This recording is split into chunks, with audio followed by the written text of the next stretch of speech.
슬기로운 믿음 생활, 오늘 세 번째 시간입니다. 지난주까지는 두 번에 걸쳐서 가정에 대한 메시지를 함께 나눴습니다. 코로나19 시대에 우리들은 어떻게 살아가야 하는가, 앞으로도 다양한 주제에 대해서 같이 살펴보려고 하는데, 특히 혼란과 또 불확실성의 시대 속에서 누구를 따를 것인가, 또 누구의 말을 들으면서 어떤 소리를 듣고 살아갈 것인가, 거기에 대한 귀한 영적인 교훈들을 함께 살펴보길 원합니다. 오늘 본문에는 예수님께서 그의 제자들을 부르시는 아주 유명한 이야기가 소개가 되죠. 제자들을 부르시는 예수님의 목소리, 그 부르심은 사실 엄청난 사건입니다. 부르심에 은혜가 있다라는 거예요. 주님의 부르심에 은혜가 있어요. 18절 19절을 우리 다시 한번 같이 큰 소리로 읽도록 하겠습니다. 시작. 갈릴리 해변에 다니시다가 두 형제 곧 베드로라 하는 시몬과 그의 형제 안드레가 바다에 금을 던지는 것을 보시니 그들은 어부라. 말씀하시되 나를 따라오라. 내가 너희를 사람을 낚는 어부가 되게 하리라 하시니. 자, 부르시면은 은혜가 있습니다. 지금 누가 부르고 계십니까? 예수님이 부르고 계셔요. 개역 개정 성경에서는 구체적으로 언급이 좀 안 돼 있지만 사실 모든 성경에는 주어를 예수님으로 그렇게 명기하고 있습니다. 예수께서 부르셨다. 예수님이 그들을 부르셨다. 하나님의 아들이시고 또 이 땅에 인류의 메시아로 이 땅에 오신 그분이 사람을 찾고 계셔요. 함께 동역할, 함께 사역할 제자들을 부르시더라라는 거예요. 여러분, 회사에서, 직장에서 일할 사람을 찾습니다. 구인 광고를 내겠죠. 수십억, 수백억짜리 영화를 제작을 한다면 거기에 필요한 주연, 조연 배우들을 모집을 하겠죠. 또 연기자들, 수많은 연기자들이 지원을 하겠죠.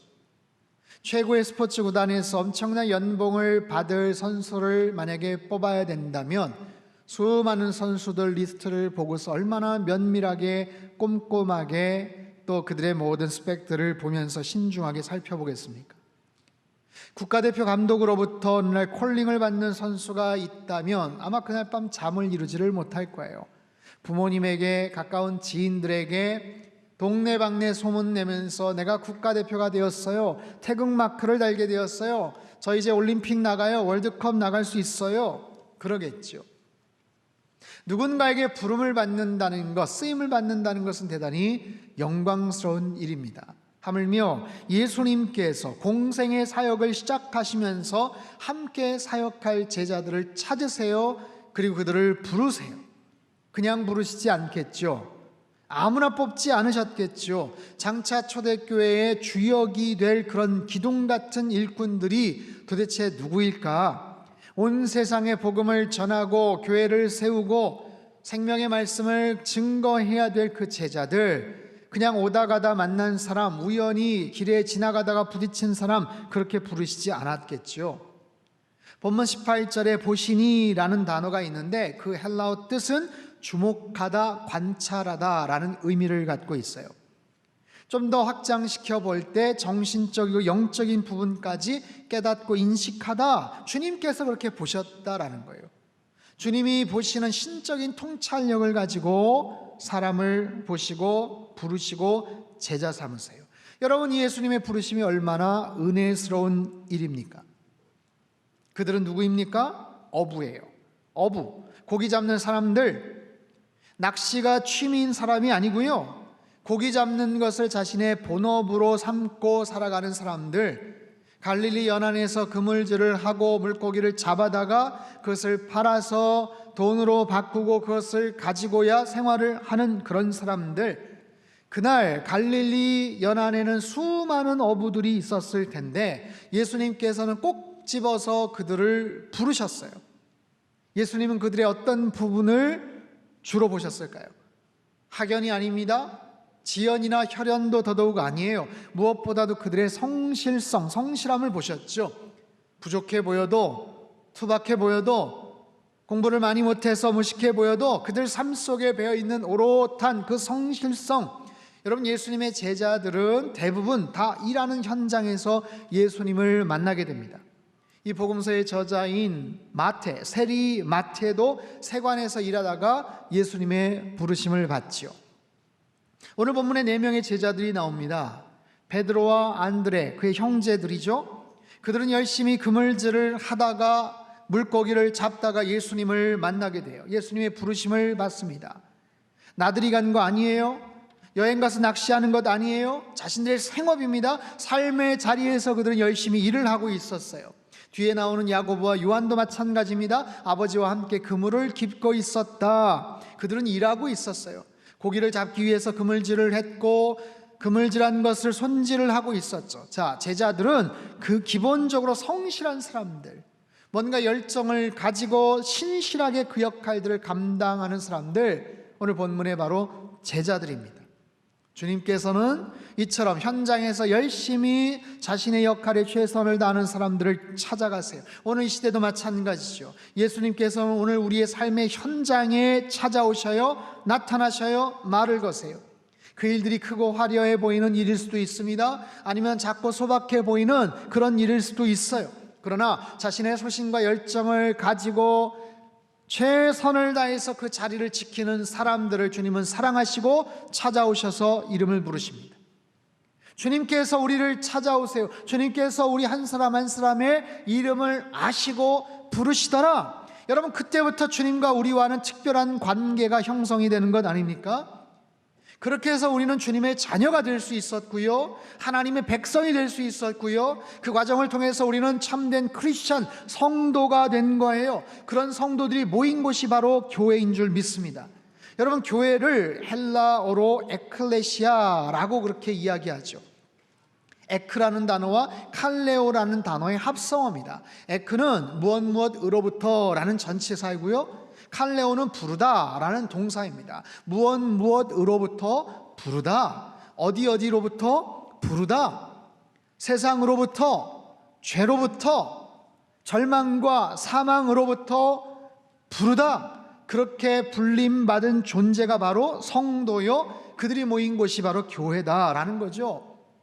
여러분은 언제 예수님의 부르심을 받았습니까? 각자의 사연이, 각자의 그런 기억들이, 특별한 이야기들이 다 아마 있을 거라고 생각을 해요. 특정한 과거 어느 한 시절에 주님께서 갑자기 찾아오셔서 내 마음을 뜨겁게 하시고 내 삶의 방향을 바꿨던 그 시간, 그 순간은 언제였습니까? 그래서 불러주신 거예요. 죄 가운데서 허덕이면서 살던 나를, 세상의 성공과 야망과 쾌락 속에 젖어서 살던 나를 불러주셨어요. 죄의 자리에서 불러주셨어요. 헛된 욕망의 자리에서 우리를 불러주셨어요. 그렇게 살다가 보면 그 마지막 종착역은 결국에는 사망이에요. 죽음이에요. 절망스러운 그런 마지막 그 단계로 갈 수밖에 없는 우리들을 주님께서 불러주셔서 귀하다 이야기하시고 주님의 백성 삼아주시고 거룩한 성도, 거룩한 교회로 우리들을 인쳐주셨어요. 그래서 우리의 마음속에는 하나님에 대한 소망, 영원에 대한 갈망, 진리에 대한 그런 갈급한 그런 깨달음, 이런 부분들을 우리의 마음속에 품고 살아가지 않습니까? 그 부르심은 과거의 어느 한순간에서만 끝이 나는 것이 아니고요, 날마다 오늘 우리의 삶 속에서 그 주님의 부르심은 현재 진행형, 계속해서 반복되더라라는 거예요. 성경에 나온 첫 번째 질문, 아담아 네가 어디 있느냐? 아담 한 개인을 지칭하는 그런 질문이기도 하지만 아담이란 단어, 인간이란 단어죠. 인간 모두에게, 우리 모두에게, 아침에 눈을 뜨고 일어난 우리 모두에게 사랑하는 아들아, 사랑하는 딸아, 네가 어디 있느냐? 주님의 그 따스한 음성, 주님께서 우리를 부르시고 말을 걸어오셔요. 때론 위로하시고 때론 우리에게 용기를 북돋아 주셔요. 사랑하는 아들아, 사랑하는 딸아, 내가 너와 함께 할게. 걱정하지 마라. 내가 너를 지켜줄게. 너는 내 것이야. 너 두려워하지 마. 염려하지 마. 주님께서 그렇게 부르시는 그 음성, 누구를 따를 것인가? 우리를 부르시는 그 음성에 여러분 귀를 기울이시기를 바랍니다. 이 부르심에는 놀라운 은혜가 있어요. 이 부르심에 응답하시는 저와 여러분의 삶이 되시기를 주님의 이름으로 축복합니다. 두 번째, 부르심에 대한 반응입니다. 주님께서 그렇게 부르실 때에 우리는 어떻게 반응을 해야 하는가? 즉각적인 반응, 즉각적인 순종과 대답이 필요하죠. 제자들을 보십시오. 20절 말씀 같이 읽습니다. 시작.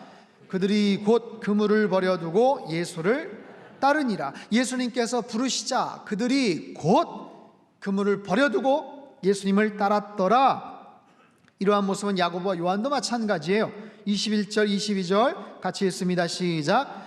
거기서 더 가시다가 다른 두 형제 곧 세베대의 아들 야고보와 그의 형제 요한이 그의 아버지 세베대와 함께 배에서 그물 깁는 것을 보시고 부르시니 그들이 곧 배와 아버지를 버려두고 예수를 따르니라.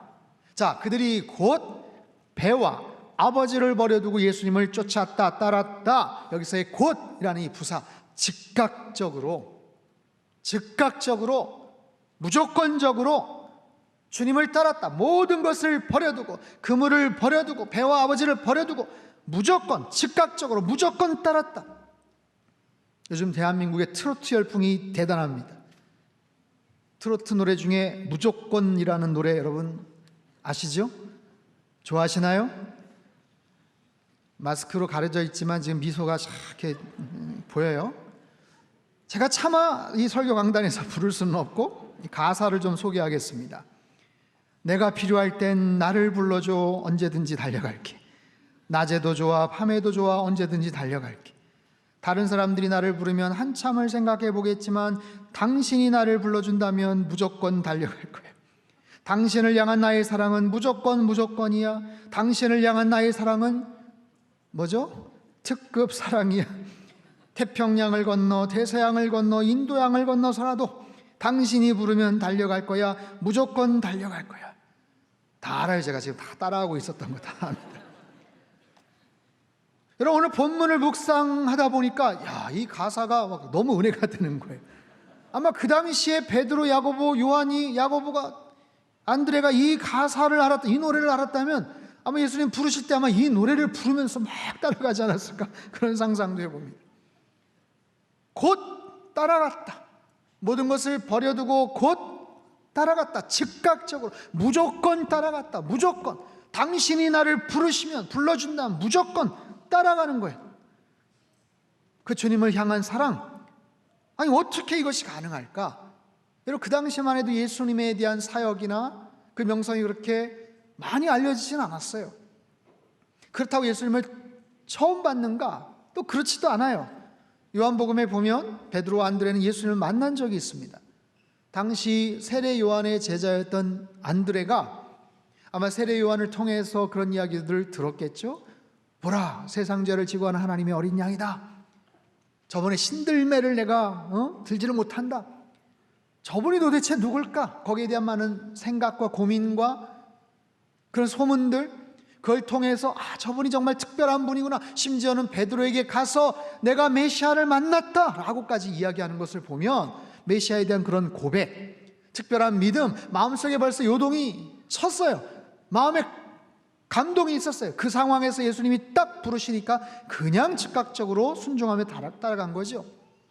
자신의 것을 포기한 채 따라갑니다. 베드로와 안드레 그물을 버려두고 따라가요. 야고보와 요한 배와 아버지를 버려두고, 아버지는 가족을 상징합니다. 한편으로 볼 때 아니 부양해야 될 아버지를 버려두고 이거 너무 무책임한 거 아닌가 싶지만 오히려 그 반대예요. 왜냐하면 야고보와 요한의 아버지는 그 근방에서 재산이 아주 많은 그런 큰 부자였고 선주였다라고 학자들이 말을 해요. 오히려 젊은 아들들이 아버지에게 유산을 상속받을 수 있었고 그저 편안하게 삶을 살 수 있었는데 그것을 그냥 순식간에 포기해버렸다, 그런 의미가 돼요. 어찌됐든 간에 이 부르심에 대한 그들의 반응은 대단한 결단이지요. 자신들의 안정된 삶을 버리고 익숙하고 평안한 삶을 포기하고 믿음의 도전을 하는 것. 여러분, 요즘 우리들의 삶에 이러한 결단이 필요합니다. 익숙했던 삶에서 새로운 도전을 해야 되는 일들이 참 많아졌어요. 코로나19로 인해 생활의 많은 부분들의 변화가 불가피해졌습니다. 여러분, 그래서 미래에 대한 염려가 있고 두려움이 있다 보니 더 많은 정보와 뉴스들의 귀를 기울이게 되지요. 그 어느 때보다도 많이 뉴스를 청취하고 시청하고 TV 뉴스 소식들을 듣게 되고, 또 무슨 새로운 소식이 없나 유튜브 동영상을 보게 되죠. 그러면 나름 전문성을 가진 유튜버들이 올린 여러 가지 소식들, 최신 정보들 귀를 기울여요. 근데 굉장히 많은 정보들이 쏟아져 나오다 보니까 그 중에는 잘못된 정보들, 아니면 한쪽으로 편중된 그런 소식이나 그런 강의나 때로는 설교들도 있어요. 여러분 보십시오. 유튜브로 내가 어떤 동영상을 시청을 하면 그 회사의 인공지능 알고리즘에 의해서 내가 어떤 동영상을 주로 시청을 하면 거기에 관련된 또 다른 동영상들이 옆에 제공이 돼요. 따라붙게 되는 거죠. 예를 들면 제가 만약에 자전거에 대한 정보를 얻고 싶어서 몇 개 시청을 하잖아요. 그러면 며칠 있다 보면 내가 시청하고 클릭했던 거 말고 또 다른 유튜버들, 또 다른 정보, 자전거에 관련된 또 다른 정보들이 따라붙게 되더라라는 거예요. 여행에 대해서, 아니면 음식에 대해서, 내가 어떤 특정한 주제에 대해서 검색을 하면 그와 비슷한 카테고리, 그 주제에 맞는 것들이 옆에 그냥 따라붙게 돼요. 그러다 보면 자꾸 들으면 아무래도 전문적인 좀 더 깊은 관심을 갖게 되지만, 한편으로 볼 때는 한쪽으로 편향된 어떤 이야기들만 자꾸만 접하게 돼요. 여러분, 일반적인 지식들은 상관이 없는데 특별히 신앙생활에 있어서 이게 잘못되면 좀 위험해질 수가 있습니다. 최근에 우리나라 정치적 이슈에 대해서 굉장히 다양한 견해들, 해석들이 많죠. 신앙적으로 또 해석하는 그런 여러 가지 그런 방법들도 있어요. 진보냐 보수냐, 서초동이냐 광화문이냐, 최근 우리나라 정치사 이슈들이 너무 양극단화되어 있다 보니 다른 관점, 어떤 특정한 상황인데 그것을 바라보는 관점이나 그것을 해석하는 논평이나 여기에 따라서 완전히 극과 극이 되어버리는 거예요. 같은 회사에서, 아니 가정 안에서, 교회 안에서 형제 자매이고 같은 교회인데 정치적인 성향이나 해석에 따라서 양극단적인 부분으로 치우치기도 하죠. 그래서 한쪽 이야기만 계속해서 듣다 보면 조금 삐뚤어지거나 왜곡된 판단을 할 가능성이 많습니다. 이건 뭐 정치적 이슈뿐만 아니라 신앙적인 내용도 마찬가지예요. 신앙적 해석, 자극적인 메시지들, 잘못된 종말 사상, 어떤 편향된 성령 운동, 잘못 듣다 보면 믿음의 균형을 잃어버릴 수가 있어요. 제가 주중에 여러 교단에서 모인 목사님들 모임에 초대를 받아서 갔습니다. 근데 어떤 목사님이 비슷한 이야기를 하시는 거예요. 최근에 정치적으로 한쪽으로 치우친 어떤 동영상 유튜브를 계속 보시던 그 교회 성도님이 메일을 보냈다는 거예요. 메일의 내용은 이렇습니다. 목사님, 제가 최근에 어떤 교회 목사님의 설교를 계속 듣고 동영상을 봤는데 그래서 결심을 했습니다. 드디어 제 인생의 참 목자를 만난 것 같습니다. 제가 이제 그 교회에 출석을 해야 될 것 같아요. 그동안 감사합니다. 안녕히 계십시오. 그렇게 해서 잘 가서 신앙생활 하면 뭐 괜찮은데, 이 목사님이 그 사이트에 들어가서 보니까 이게 설교 내용이나 어떤 여러 가지 내용들이 굉장히 한쪽으로 치우친 극단적인 부분들이 많다는 거예요. 이를테면 그런 겁니다. 여러분, 그런 측면에서 우리는 균형을 잡을 줄 알아야 돼요. 심지어 신앙적인 내용, 잘못된 종말론, 성령운동, 여러분 기도를 열심히 하자, 이거 얼마나 좋은 얘기입니까? 근데 한쪽으로 편향된 기도운동, 선교사역, 한쪽으로만 치우친 것은 균형을 상실해버리고 우리를 잘못된 생각들을 갖게끔 할 수 있더라라는 거예요. 사랑하는 성도 여러분, 슬기로운 믿음 생활, 이것을 위해서는 내가 듣는 정보들을 잘 분별할 줄 알아야 돼요. 여러분은 누구의 말을 주로 듣습니까? 내가 많이 듣다 보면 듣는 대로 내 마음이 움직여요. 마음이 움직이다 보면 내 자세가 그쪽으로 향하게 돼 있고 어느 순간 같이 발걸음을 동행하는 그런 모습들을 봅니다. 오늘 설교의 제목, 누구를 따를 것인가?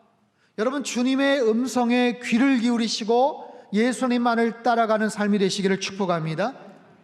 주님의 말씀 앞으로 더 가까이 나아오세요. 그분의 부르심에 응답하세요. 가장 지혜로운 모습으로, 가장 균형 있는 모습으로 그렇게 슬기로운 믿음 생활 잘 감당하시기를 주님의 이름으로 축복합니다. 세 번째, 부르심에 대한 결과입니다. 부르심에는 놀라운 은혜가 있었고요, 거기에 대한 반응이, 신속한 반응이 있었어요. 그럼 거기에 대한 결과는 무엇인가? 즉각적으로 반응했던 그 제자들, 결국 예수님의 말씀처럼 그들의 삶이 바뀌게 됩니다. 사람 낚는 어부가 되게 됩니다.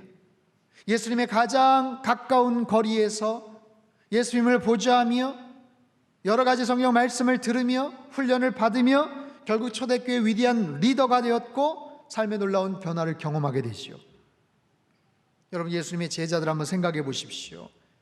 그들은 아마 갈릴리 연안에서 태어나서 그곳에서 잔뼈가 굵은 어부들, 그곳에서 어린 시절 유년기, 사춘기를 지내면서 그곳을 떠나 살 일이 없는, 굳이 타지로 이주를 하거나 요즘처럼 뭐 이민을 가야 되거나 그런 것조차도 상상해 보지 않은, 그냥 갈릴리 그 중심, 그 주변에서 그냥 그렇게 살다가 하루 벌어서 하루 먹고 살아가는 그런 사람들, 별다른 인생의 소망도 어떤 꿈도 의미도 보람도 목적도 없이 그렇게 살아가야만 했던 그런 사람들, 하루 종일 갈릴리 바다만, 해수만 쳐다보고 어떻게 하면 더 많이 물고기를 잡을까, 어떻게 하면 더 많이 물고기를 팔아서 돈을 얻을까, 그런 모습으로만 평생을 살아왔고 그렇게 살아갈 그들이 예수님의 약속 말씀처럼 변화되는 거예요.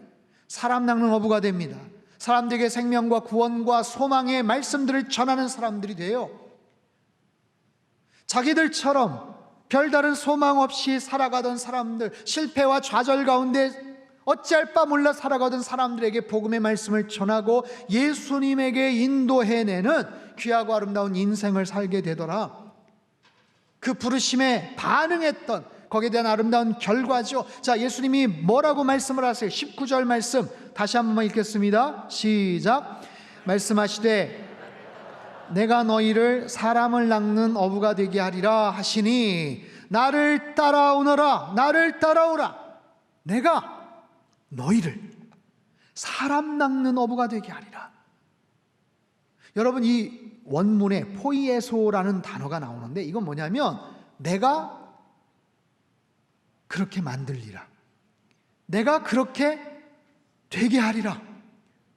여러분, 이 문구를 잘 생각해 보세요. 예수님을 따르면 사람 낚는 어부가 되는데 어떻게 된다고요?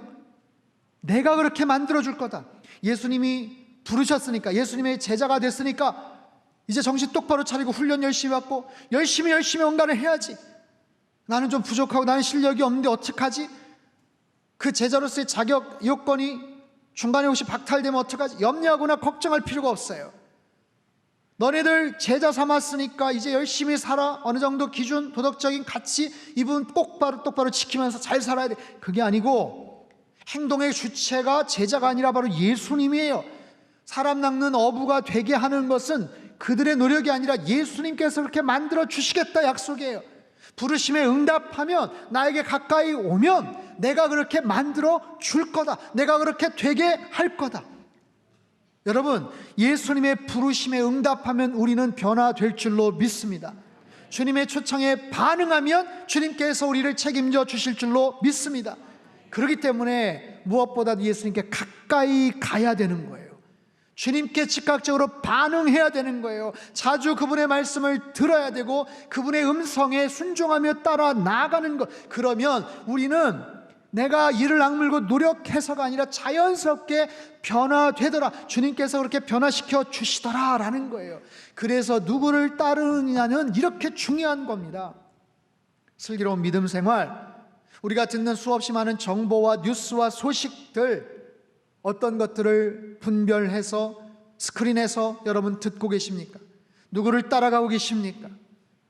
여러분, 사람들이 뭔가 관심이 있고 열정이 있고 영적인 것에 대한 갈망이 있는데 잘못된 엉뚱한 신천지나 이단들, 구원파, 안상홍, JMS, 이단 사이비의 현혹이 되는 모습들을 보면 너무 안타까운 거예요. 그들의 메시지를 잘 구분을 못해요. 긴가민가 싶기도 하고 그럴듯해 보이고. 여러분, 메시지에 현혹이 되고 메시지가 잘 구분이 안 되면 메신저를 보시면 되는 거예요. 메신저를. 그것을 전달을 하는 그들이 어떤 사람인가, 그들이 말하는 교주는 어떤 존재인가. 여러분, 이단 사이비 교주치고 상식적으로 생각해 보면 뭔가 이상하지 않습니까? 정상적이지가 않잖아요. 그런데 왜 그곳에 미혹을 당하는가 안타까운 거예요. 이 모든 것이 어떤 이야기를 듣느냐, 누구를 따르느냐, 메시지와 메신저에 달려있는 거예요. 그래서 잘못된 길을 따라가게 되면 그 결과는 뭐 뻔한 거죠. 지난 2013년 4월 28일 영국 동북부에서 마라톤 대회가 열렸어요. 5,000명이 넘는 참가자가 열심히 뛰었고 많은 사람들이 마지막 골라인에 다 도착을 했는데 신기하게도 단 한 명을 제외하고는 다 실격 처리가 됩니다. 왠지 아세요? 선두 그룹에서 1위와 2, 3위가 점점점 격차가 벌어졌어요. 잘 따라가다가 점점점 격차가 벌어지는데 어느 모퉁이를 딱 돌아서는데 1위가 보이지를 않아요. 근데 그만 2위 선수가 엉뚱한 길을 잘못 들어섭니다.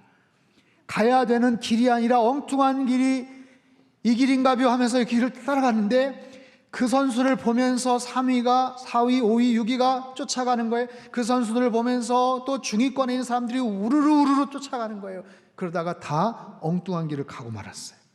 그래서 정확한 경로를 찾아간 마크 후드라는 선수가 1등을 했고 유일한 완주자가 되고 맙니다. 나머지는 다 실격 처리가 돼요. 경기가 끝나고 나서 주최 측은 착각할 수도 있었겠다 싶은 그 코스 운영에 대해서 공식 사과를 합니다. 너무나도 많은 사람들이 허탈한 거예요. 그래서 실격 처리됐던 참가자들에게 당신들 다음번 대회 만약에 참가하면 우리 참가비 25% 감면해 줄게. 그것으로 무마하고 끝이 나고 맙니다. 이건 한 번에 그냥 해프닝으로 마무리가 됐겠지만 여러분 인생의 정말로 중요한 길들, 내 운명을 거는 내 마지막 평생의 모든 것을 걸고 따라가는데 잘못된 길을, 잘못된 존재를, 잘못된 이야기를 듣고 따라가게 되면 그 결과가 어떻게 될 것인가 라는 거예요. 아무리 열심히 땀을 흘렸어요, 좋은 의도를 가지고 최선을 다했어요, 그래도 누구를 따라갈 것인가, 잘못된 엄청난 최악의 결과가 나오더라라는 거예요. 사랑하는 성도 여러분, 누구를 따를 것인가? 우리는 평생 누군가를 따라가게 되어 있어요. 누군가의 말을 듣고 그렇게 살아갑니다. 어떤 사람, 누구의 말을, 어떤 존재를 듣고 따라갈 것인가? 주님 말씀하세요. 나를 따르라, 나를 따라오너라. 여러분, 예수님을 따른다는 것은 그분의 생각을, 그분의 말씀을, 그분의 마음을 따르라 라는 거예요. 예수님을 따르라 라는 것은 그분의 삶의 방식을, 그분이 걸어가신 십자가의 길을 따라오라 라는 거예요. 예수님을 따르라는 것은 세속적이고 이기적이고 쾌락적인 세속적인 그런 가치관이 아니라 성경적인 가치관, 하나님의 말씀에 근거해서 살아가라 라는 거예요. 그 길이 처음 가는 길이에요. 그 길에 장애물이 있어요, 어려움이 있어요. 그럼에도 불구하고 한 번도 걸어가 보지 않은 길이지만 그럼에도 불구하고 나를 따라오너라. 내가 그 길을 잘 안다. 그 길을 어떻게 가야 되는지를 내가 잘 안다. 코로나19 상황이 아니라 그 어떤 것이라도 내가 그 모든 길들을 잘 이끌어 줄 수 있다. 두려움과 염려 가운데 있는 우리에게 평안을 주신다 말씀하시고요, 실패와 좌절과 두려움, 죽음과 절망을 넘어 생명의 길이 있음을 주님 말씀하세요. 사랑하는 성도 여러분, 코로나19 바이러스로 인해서 우리 삶에 많은 변화가 있어요. 요즘 많은 신조어, 새로운 말들이 많이 생겼죠. 최근에 언컨택트의 시대가 되었다, 이런 얘기 들어보셨나요? 언컨택트 또는 언택트, 이거는 언컨택트, 접촉하지 않는 시대, 이제는 일상에서 접촉하지 않는 그런 시대다라는 건데, 엄밀히 말하면 접촉하지 말자라는 게 아니에요. 컨택을 아주 다른 방식으로 이제는 컨택을 해야 된다라는 바로 그런 의미죠. 직접 만나는 것이 아니라, 현장에 직접 가는 것이 아니라 다른 방식으로 온라인으로 해결을 한다. 여러분, 이미 우리 사회는 그런 사회로 이미 진입을 했어요. 이미 온라인 홈쇼핑이나 SNS를 통해서 단체 카톡방이나 밴드 등으로 이미 언컨택트된 그런 생활들을 우리는 하고 있었어요. 비대면 접촉에 우리는 익숙해져 있는데 이 코로나19로 인해서 더 광범위하고 일반적으로 이것이 일상화되고 있더라라는 거예요. 그런 삶 속에서 우리에게 선택권이 훨씬 더 많아집니다. 그런 시간들, 여유 있는 시간들이 조금 더 많아질 수가 있어요. 그렇기 때문에 그런 속에서 우리는 누구의 말을 듣는가, 누구를 따라가는가. 여러분, 오늘 주신 말씀, 나를 따르라고 말씀하신 그 주님의 음성에 여러분 반응하시기를 바랍니다. 그 주님의 음성을 듣고 따라가시되 내가 너를 사람 낚는 어부가 되게 하리라. 그들에게는 사람 낚는 어부였지요. 하지만 저와 여러분 각자에게는, 우리 각자에게 특별하게 변화될 수 있는 하나님의 디자인과 계획들이 분명히 있으라고 저는 믿습니다. 그 주님 앞에 따라가면 나의 지금 삶의 여러 가지 고민과 염려와 걱정, 두려움, 그것을 다 떨쳐버리고 지금보다 훨씬 더 나은 삶을 주님께서 분명히 약속해 주실 거예요. 나를 따라오너라. 그 주님을 따라갈 때 그 주님 안에서 우린 참된 평강을 누리고 우리의 길을 새롭게 해주시는 그 주님 안에서 여러분 한 주간도, 아니 우리 평생 승리하며 살아가시기를 주님의 이름으로 축원합니다. 다시 한번 분명히 강조드리는 것, 우리가 믿고 따라야 될 분은 오직 예수 그리스도 한 분이신 줄로 믿습니다. 그 주님의 음성을 듣고 순종하며 이번 한 주간도 주님을 잘 따라가는 주님의 거룩한 제자들로 사시기를 주님의 이름으로 축복합니다. 기도하겠습니다. 하나님 아버지, 한 주 한 주 살아가는 것이 참 힘들고 불안하고 많은 염려 가운데 살아갑니다. 여러 가지 이야기들, 많은 뉴스들, 하나님 이것이 옳다, 저렇게 될 것이다, 그런 이야기들에 현혹되거나 하나님 혼란 가운데 미혹당하지 않게 하여 주시고 오직 주님만을 온전하게 따라가는 하나님의 거룩한 백성들 다 되게 축복하여 주옵소서. 부르심에 놀라운 은혜가 있습니다. 그 부르심에 응답하게 하시고 약속처럼 사람 낚는 어부, 나를 통해서, 우리 주님을 통해서 우리의 삶에 놀라운 구원의 역사로 우리의 인생이 변화되는 것들을 경험하며 한 주 한 주 승리하며 말씀 가운데 살아갈 수 있도록 주님 역사하시고 축복하여 주시옵소서. 존귀하신 예수님의 이름으로 기도합나이다. 아멘.